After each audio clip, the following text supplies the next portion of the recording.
kasih, di hari Minggu Paskah yang ketiga ini kita masih belajar dari pengalaman para murid, bagaimana mereka bangkit dari kekosongan hidup mereka. Pertama, mereka merasa kosong karena kemarin mereka ada bersama dengan Yesus, semuanya bersama dengan Yesus, semua masalah selesai bersama dengan Yesus. Tiba-tiba Yesus yang mereka puja dan mereka idolakan itu ditangkap oleh orang-orang yang tidak menyukainya dan dibunuh.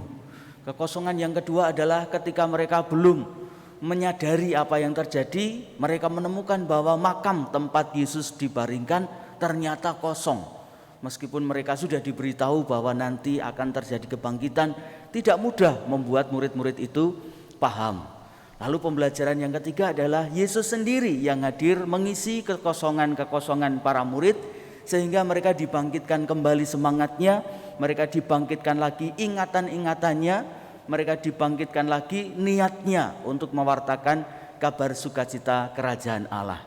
Dalam Injil ini kita mendengar bagaimana Yesus membangkitkan kembali ingatan-ingatan itu.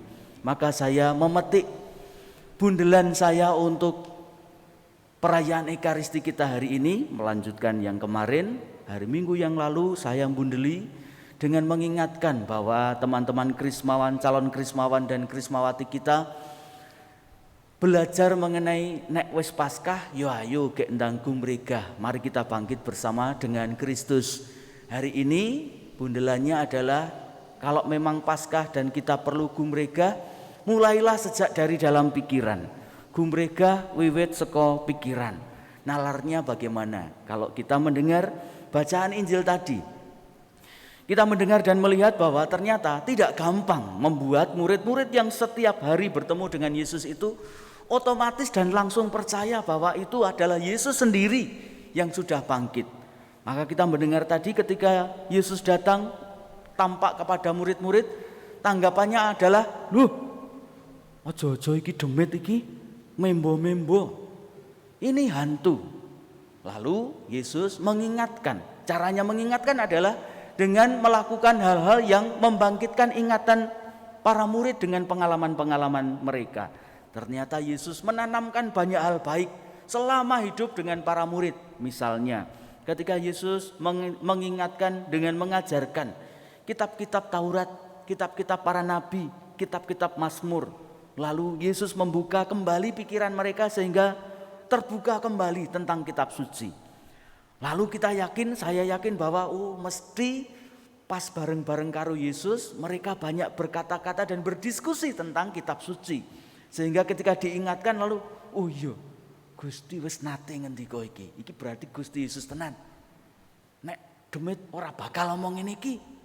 Oh iya, Gusti wis tau ngendika, yen awake dhewe iki putra-putri dalam Gusti piyambak, kita adalah anak-anak Allah. Betul, Tuhan pernah mengutus kami pergi menyembuhkan orang sakit, mengusir setan-setan, mewartakan kabar sukacita. Ini Tuhan betul. Lalu ketika Yesus mengatakan, apakah ada padamu makanan? Lalu makan. Mungkin murid-murid juga lalu merasa, iki yo Gusti tenan iki. Gusti Yesus ki sok ngejak awak dhewe makan-makan nih. Perjamuan malam terakhir, Yesus yo ngejak mancing, Yesus yo ngejak maem iwak. Wah iki Gusti tenan iki. Ingatan itu lalu meyakinkan murid-murid bahwa ini memang Tuhan Yesus. Yang juga perlu diingat adalah bahwa mereka melihat Yesus yang disalib. Sehingga Yesus menunjukkan, ini loh, luka-lukanya masih ada. Iki tatu-tatu mergo dosamu, demeken, rabalah, sentuhlah.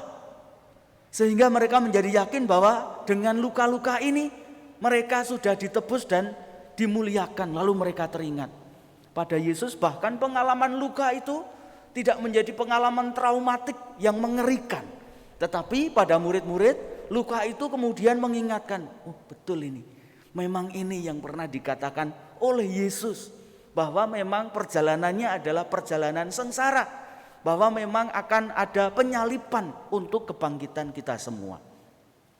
Ingatan-ingatan itu terjadi karena memang itu sudah ditanamkan oleh Yesus bersama dengan murid-muridnya dalam seluruh perjalanan hidup mereka.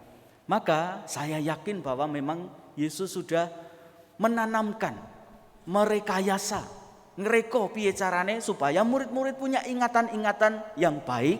Kalau ada apa-apa tinggal membangkitkan kembali dan mereka akan bertumbuh kembali. Saya pun merasa bahwa kita perlu menciptakan ingatan-ingatan yang baik seperti itu. Apalagi tentang awake dhewe iki jane dadi wong Katolik, pengen dadi wong Katolik sing kaya ngopo? Akan menjadi seperti apakah kita sebagai orang Katolik? Atau keluarga-keluarga pengen dadi kaya ngopo putra-putra panjenengan? Akan menjadi seperti apa anak-anak kita? Lalu kalau itu memang sesuatu yang baik, ya memang perlu diciptakan dari sekarang ingatan-ingatan ini. Saya misalnya dadi Rama kaya ngene iki kelingan iki ya mergo wong tuaku sing ngejak sembayang minimal setiap malam. Ayo Mas, ayo Dik sembayang. Lalu ingatan itu bertumbuh dalam diri saya. Oh ya sembayang, cah Katolik ki sembayang. Saya tahu bahwa keluarga-keluarga di tempat kami, di paroki-paroki, Salam, Sumber dan seterusnya mendidik anak-anaknya dengan mengatakan, nek duwe putra kagungan putra kakung kudu sekolah neng seminari. Arep dadi Rama ora dadi Rama perkara keri, ning sing penting entuk pendidikan sing paling apik. Itu cara keluarga-keluarga menciptakan ingatan terbaik untuk anak-anaknya. Maka banyak yang kemudian menekuni panggilannya sebagai imam, biarawan, biarawati dari paroki-paroki itu, paroki-paroki yang lain. Caranya mendidik seperti itu. Nah, awake dhewe kita memiliki cita-cita seperti apa? Lalu bagaimana caranya kita akan mendidik ingatan kita masing-masing sehingga kita dengan sendirinya mengarahkan diri kepada apa yang akan kita bentuk itu tadi. Misalnya, hari-hari ini saya mencoba mencermati ada keluarga-keluarga yang mulai menegakkan kembali disiplin di rumahnya dengan mengatakan, "Dek, Mas, Mbak, besok kamu sekolah." Terus anaknya jawab, "Loh, Pak, Bu, lah kan sekolahnya dari rumah." "Iya, memang dari rumah, neng kowe sekolah, kowe iki ora prei. Bapak Ibu bekerja, kamu sekolah. Maka ciptakanlah suasana bahwa memang besok adalah sekolah, ora prei. Mula le tangi ya tenanan, ya adus tenan, ya nganggo klambi sing apik. Mergo sekolah ki ora mung soal setor rai nonggon Zoom sak rai kae, ngumbah mripat sithik, ciki gitu. Terus njupuk seragame mung dibebetke ngene iki, sing penting ketok dhuwure ana seragame. Terus Zoom, "Selamat pagi Bapak, selamat pagi teman-teman, selamat pagi." Terus langsung di-freeze turu meneh. Sekolah tidak hanya soal itu, tetapi soal membentuk karakter, membentuk kedisiplinan, membentuk jiwa yang baik di dalam keluarga dan di dalam kehidupan masa depan. Juga soal bagaimana anak-anak lalu bertumbuh mengatasi masalah-masalah di dalam kehidupannya. Orang mengle soal setorai terus entuk biji kuwi mau. Lalu saya, apa iki? Keluarga-keluarga iki apa iki? Mereka sadar Bapak Ibu memang juga bekerja, dari rumah pun tetap bekerja. Kowe yo sekolah, senajan nang omah ning tetap sekolah. Maka mari kita menciptakan suasana kedisiplinan itu. Kowe nyepakke awakmu arep sekolah, Bapak Ibu yo tanggung jawabnya nyepakke sarapan, menciptakan suasana yang terbaik supaya mood hari itu memang sungguh-sungguh mood yang terbaik untuk keluarga itu. Sesuk dina Minggu kok, Pak. Oh, nek dina Minggu awake dhewe nang gereja. Kowe arep nang gereja mangkat awakmu sisan pergi ke gereja ataupun mengikuti gereja dari secara streaming, tetap kita pergi ke gereja. Nang gereja ki yo tenanan, cepakke atine, cepakke ragane, pikirane dienggo Gusti. Senajan kowe nang ngarep YouTube, yo tetep kabeh sak kabeh awake dhewe sak patut-patute kanggo Gusti. Ora kaya kuwi mau meneh, arep nang gereja iki, kurang 2 menit, sing penting di-setel. Cik. Sing penting raine apik ngono kuwi terus mara nih. Gusti lak yo wis pirsa nek aku ki niate pengen nang gereja. Sing nang gereja mung niate tok. Lalu saya belajar, iki apik iki keluarga-keluarga itu. Karena apa?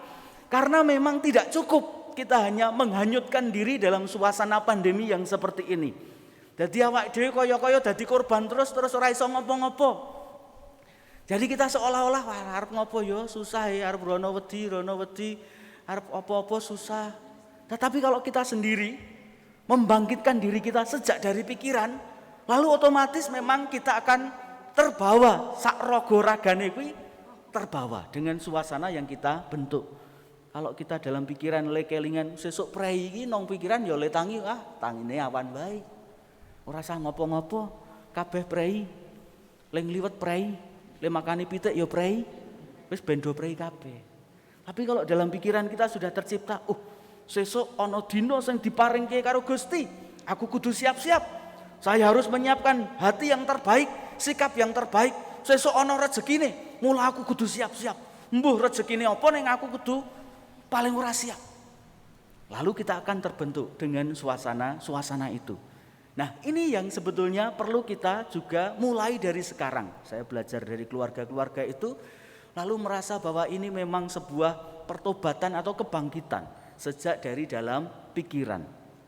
Maka kalau hari-hari ini misalnya besok sore dan seterusnya selama seminggu akan ada pekan doa untuk anak-anak supaya berdoa juga mengenai panggilan. Besok adalah pekan doa panggilan Saka Uskupan Agung Semarang, dan juga berdoa untuk saudara-saudara kita di NTT.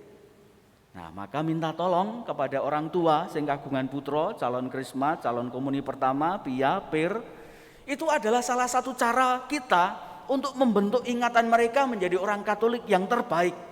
Orang Katolik yang terbaik itu tidak hanya memikirkan keselamatan diri sendiri, tetapi orang Katolik yang terbaik itu memang bisa memuji dan memuliakan nama Allah dan bisa hadir untuk orang lain karena itu memang perutusannya. Dalam bahasa Jawa kuno disebut bahwa wong Katolik kuwi man of God dan man for others. Apa itu istilahnya? Memang diciptakan untuk memuji dan memuliakan nama Allah dan untuk hadir sebagai garam, sebagai terang bagi kehidupan bersama. Lalu diajak, ayo do sembayang, ayo nisihke sangu, pulsane dilongi sithik, sing nggo sinau tetep dicukupi, sing nggo ngegim jajal iki disumbangke nggo kanca-kancamu ning NTT kono, gek do susah. Kalau bertanya kepada kita di rumah, mengko dijawab ngopo to Bu, wong awake dhewe susah. Mangan we sok-sok ora mesti kok. Ora mesti apa? Ora mesti ping 4, ora mesti ping 5. Wong biasane ping 6. Lalu diberitahu, diedukasi, ya ora ngono, Dik. Wareg ki ora mung dienggo wareg dhewe, eling karo sedulur-sedulur liyane. Nek maem dintekke, ora mung mergo pitike mati wong awake dhewe ora ndek pitik. Tetapi ini rasa syukur kita kepada Tuhan yang sudah memberikan makanan. Lalu bersama-sama belajar. Lalu bersama-sama diajak untuk pergi ke gereja. Lalu nanti anak-anak OMK juga akan belajar bagaimana caranya menerima adik-adiknya, protokol kesehatannya piye. Tarane piye nek nampa bocah-bocah sing wingi-wingi ora do ning gereja. Kita bersama-sama berdinamika. Untuk apa? Menciptakan ingatan-ingatan yang terbaik, nandur pengalaman-pengalaman kabecikan. Dielingke iki wayahe poso, Dik.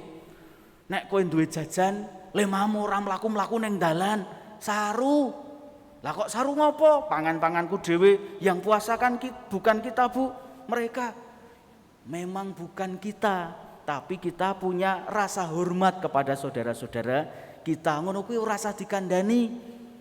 Ini memang bagian dari cara hidup kita. Dongane sedulur-sedulur awake dhewe ya bakal berkahi awake dhewe.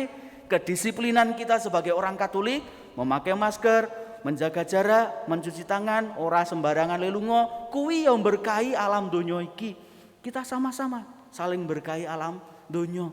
Ora mikirke wareke dhewe, ora mikirke keselamatane dhewe, ora mikirke agamane dhewe, klambine dhewe, apa-apa dhewe, bersama-sama. Lalu kita mendidik anak-anak supaya pada waktunya nanti menjadi insan-insan yang tahu berdialog dengan aneka macam perbedaan. Nah, begitulah bagaimana caranya kita mendidik dan membiasakan mereka. Saiki disawang, neng omah apa sing wis dikulinake, apa sing wis ditandur untuk menciptakan ingatan-ingatan di dalam kehidupan keluarga-keluarga kita. Oh, aku pengen anak-anakku iki dadi wong sing ngerti matur nuwun karo wong tuwa, sing iso tresno marang wong tuwa. Umpamane piye? lah iki nang omah iki duwe kakung karo uti sing wis ora sehat. Aku wong tuwa tak tresnani sak tresnane. Lalu sambil mendidik, "Dik, ngene iki lho, Bapak Ibu ngrumat kakung, sesuk kowe ngrumat Bapak Ibu, nek wis sepuh kaya kakung, sebaik-baiknya, semulia-mulianya." Oh, oke, kita cintai bersama-sama. Begini nih loh, kita memang hidup dalam tradisi budaya media sosial. Ning saiki ora HP wae. HP iki ana wektune, ana wayahe. Tangi kok wis HP, melek HP, nek ora dine HP nangis. Ha nek keluarga-keluarga sing ora Katolik umpamane biasanya dilosdolke. Sing ora Katolik lho iki. Sak karep-karepmu timbang go ngak-ngek didolke wae. Arep dadi apa kuwi? Akan hidup bersama HP, urip ning HP, misa ning HP, Katolik ning HP, sesuk mati ya oleh ngubur ning HP. Tapi kalau kita tahu, oh ya ora sehat iki. Dek, leren HP-ne. Ayo dolan. Ana virus. Oh piye carane awake dhewe kudu iso menang lawan virus kuwi. Dolan ayo. Ayo tumbas iwak, ngingu iwak. Ayo tumbas pitik, ngingu pitik. Ayo tumbas kirek, ngingu kirek. Ayo nandur, menanam sesuatu supaya ada kesibukan yang lain. Ayo kita menciptakan permainan yang lain. Supaya apa? Supaya kehidupan menjadi komplit. Karena kita juga hidup dalam kasunyatan-kasunyatan ini. Pasrawungan-pasrawungan ini. Memang itu menciptakan dunia yang amat sangat luas. Tetapi tidak cukup luas untuk kita nikmati dalam kenyataan-kenyataan dan pasrawungan, paseduluran fisik ini. Yang sebetulnya juga kita perlukan. Saudari-saudara, kita bersama-sama bangkit bersama dengan Kristus.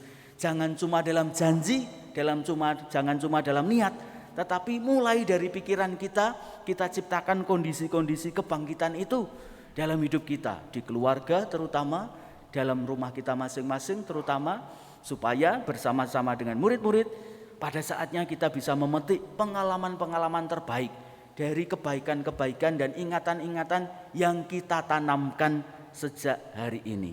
Syukur kita kepada Tuhan yang setia mendidik kita, mengedukasi kita, dan kita mohon rahmat agar hati kita menjadi terbuka. Senantiasa hidup harus berjalan terus dalam nilai-nilai dan kebaikan-kebaikan kabar sukacita Injil. Kita bangkit berdiri, mengungkapkan kembali iman kepercayaan kita.